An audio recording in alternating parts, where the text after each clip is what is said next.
सदी के महानायक अमिताभ बच्चन पर ये खास एपिसोड लेकर आया हूं मैं मनीष शर्मा। और आप देख रहे हैं जनगण मन रिएक्ट्स यानी @GGM रिएक्ट्स। और अब बात उस करिश्मे की जो आज भी बॉक्स ऑफिस पर चल रहा है। बड़ी बड़ी फिल्मों में अमिताभ बच्चन वो नाम है जिसको शामिल किया जाता है तो कहीं ना कहीं उम्मीद होती है कि एक भीड़ जुटेगी। लेकिन जो खास बात है वो है उनका अभिनय जो आज भी बेमिसाल है। अभी एक फिल्म आई है गुड बाय, OTT पर, नेटफ्लिक्स पर है। मैं फिल्म देख रहा था और मतलब शुरुआत का सीन था, पार्टी के तुरंत बाद में अमिताभ बच्चन फोन करते हैं अपनी बेटी को और जो लड़खड़ाई आवाज है ना, मतलब पूरी फिल्म में मेरी एंट्री वहीं से हो गई। वो सीन देखते देखते वो पूरी फिल्म में ऐसा कनेक्शन जोड़ा कि ऐसा लगा कि यार मतलब क्या करिश्मा इस आदमी का। 81 साल की उम्र हो गई है लेकिन मतलब लाजवाब अभिनय। और वो फिल्म दर फिल्म, साल दर साल लगातार दिखता रहता है। ये बेवजह नहीं है कि अभी भी उनके हाथ में 5 फिल्में, 81 साल की उम्र है लेकिन 5 फिल्में अभी भी हैं। कुल बॉलीवुड का 1750 करोड़ दांव पे लगा हुआ है। और ऐसा नहीं कि छोटी मोटी, बड़ी फिल्में उनके साथ नाम जुड़ा हुआ अमिताभ बच्चन का। जैसे 19 तारीख को तो गणपत आ रही है।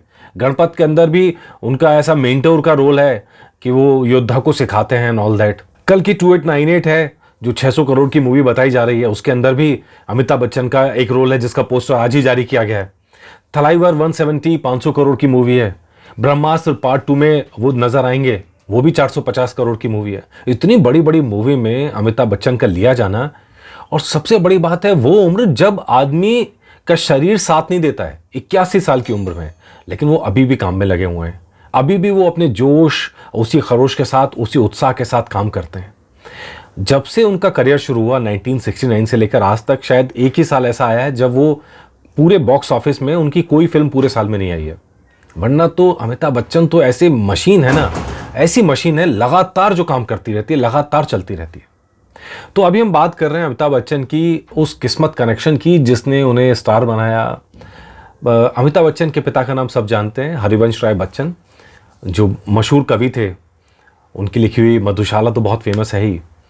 और वो एक बात कहा करते थे, मन की हो तो अच्छा, ना हो तो और भी अच्छा। अमिताभ बच्चन ने जैसे ऐसे गांठ बांध लिया, पूरी जिंदगी इसको लगा रखा। बहुत कुछ ऐसा होता है जो इस कहावत के आसपास है, मतलब जो ये उन्होंने बात कही कि ईश्वर जो करता है अच्छा करता है। मतलब अगर मन की हो रही है तब तो ठीक है, नहीं हो रही तो ईश्वर कुछ और आपसे कराना चाहता है। और अमिताभ बच्चन की तो पूरी जिंदगी इसी के आसपास घूमती है। कहते हैं कि कलकत्ता गए थे नौकरी करने के लिए, वहाँ पे उनका दिल लग गया, दिल टूटा तो फिर मुंबई पहुँचे वो। और अगर मुंबई ना पहुँचे होते, वो स्ट्रगल नहीं किया होता उन्होंने, तो आज इतना बड़ा शहंशाह, बॉलीवुड का शहंशाह आज होता क्या। मतलब हमारे छोटेपन की जो याद है, मतलब वो गाना, ऐसा गाना था खाई के पान बनारस वाला। मुझे नहीं मालूम कि इस गाने के अलावा मैंने किसी गाने पे इतना डांस किया होगा। वो एक गाना एकमात्र ऐसा था जब बचपन में मतलब गाना चलता था तो हम थिरक उठते थे, चाहे कुछ हो जाए, ऐसा जोश, ऐसी। और फिर वो जुम्मा चुम्मा दे दे, भाई साहब जो लियो की फिल्म आ रही है ना, उसके अंदर भी ये गाना रखा गया है। इस गाने से इंस्पायर होकर गाना तैयार किया गया है। वो जो अदाएं हैं उनकी, वो जो स्टाइल है, उसका तो कोई जवाब है ही नहीं, कहीं नहीं है। तो वो कलाकार बताते हैं कि पहली बार जब जंजीर फिल्म की कहानी के आसपास की बात करें हम, 7 हिंदुस्तानी हालांकि पहली फिल्म थी जो चली नहीं, और एक नहीं, करीबन 12 फिल्में लाइन से थी उनकी जो फ्लॉप हुई थी। और उसके बाद भी उन्होंने हिम्मत नहीं आ रही, उसके बाद भी किस्मत ने उनका साथ दिया। वो तो किस्सा सबको पता ही है कि मुंबई गए थे तो अमीन सयानी जी हैं वहाँ पर हुआ करते थे, बहुत मशहूर आवाज़, सब जानते हैं, वो अमीन सयानी नाम ही काफ़ी है। तो ऑडिशन ले रहे थे वो, तो वहाँ पे उनको रिजेक्ट कर दिया रेडियो में। और ये बात अमिताभ बच्चन कितनी बार बता चुके हैं। और जिन जिन चीज़ों की वजह से मुंबई में उन्हें रिजेक्ट किया गया, वो सारी चीज़ें उनके लिए सुपरस्टार बनाने के लिए काफ़ी थी। उनका रंगत कह लीजिए आप, उनकी भारी आवाज़ कह लीजिए, उनका कद कह लीजिए, एक वक्त तो हीरोइनें नहीं मिलती थी उनके लिए। लेकिन कुल मिलाकर किस्मत ने ऐसा खेल खेला ना, मन की हो तो अच्छा, ना हो तो और भी अच्छा। ऐसा खेल खेला कि उनके बराबर कोई स्टार बना नहीं। उस ज़माने में तो भूल जाइए, आज भी आप सोचिए उनके आसपास के लोग कहाँ हैं। सबके लिए प्यार है, सारे पुराने स्टार्स के लिए प्यार है, लेकिन कोई इतना एक्टिव नहीं है जितना अमिताभ बच्चन अब भी हैं। वो बाकी सबके लिए भी उतने इंस्पिरेशंस हैं, अपने दौर के स्टार्स के लिए भी इंस्पिरेशंस हैं। तो जंजीर फिल्म की बात करें जो उनकी पहली सुपरहिट फिल्म थी, कहा जाता है कि वो जो स्क्रिप्ट थी जंजीर की, वो धर्मेंद्र को बहुत पसंद थी। तो धर्मेंद्र ने उसकी स्क्रिप्ट खरीद ली थी और प्रकाश मेहरा फिल्म बनाने वाले थे। तो प्रकाश मेहरा के पास एक दूसरी स्क्रिप्ट थी, तो स्क्रिप्ट इंटरचेंज हो गई। अगर स्क्रिप्ट इंटरचेंज नहीं होती, माफ़ कीजिएगा, अगर बदली नहीं जाती है स्क्रिप्ट, तो जंजीर जाती धर्मेंद्र के पास और इनके पास कोई और फिल्म आती। लेकिन किस्मत का खेल, जो हो तो अच्छा, मन की ना हो तो और भी अच्छा। तो खैर प्रकाश मेहरा जी कहते हैं कि अपना हीरो ढूंढने लगे, तो उन्हें ये झलक मिली किसमें जाके, अमिताभ बच्चन में। तो उस समय भी उनके साथ कोई काम करने को तैयार नहीं हुआ। हालांकि अमिताभ बच्चन पहली चॉइस नहीं थे, अमिताभ बच्चन से पहले कई स्टार्स के साथ बात की गई, लेकिन सब ने मना कर दिया। किसी के पास टाइम नहीं था, किसी को फिल्म ही पसंद नहीं आई। और एंग्री यंग मैन, मतलब ऐसी छवि कौन पूछता है यार। मतलब दौर में कोई था ही नहीं ऐसा कि जो एंग्री यंग मैन टाइप की फिल्में करें। रोमांटिक फिल्में चला करती थी उस दौर में, तो एंग्री यंग मैन का ज़माना ही नहीं था। तो वो गुस्सा, वो तेवर, तो खैर तो अल्टीमेटली खोज पूरी हुई।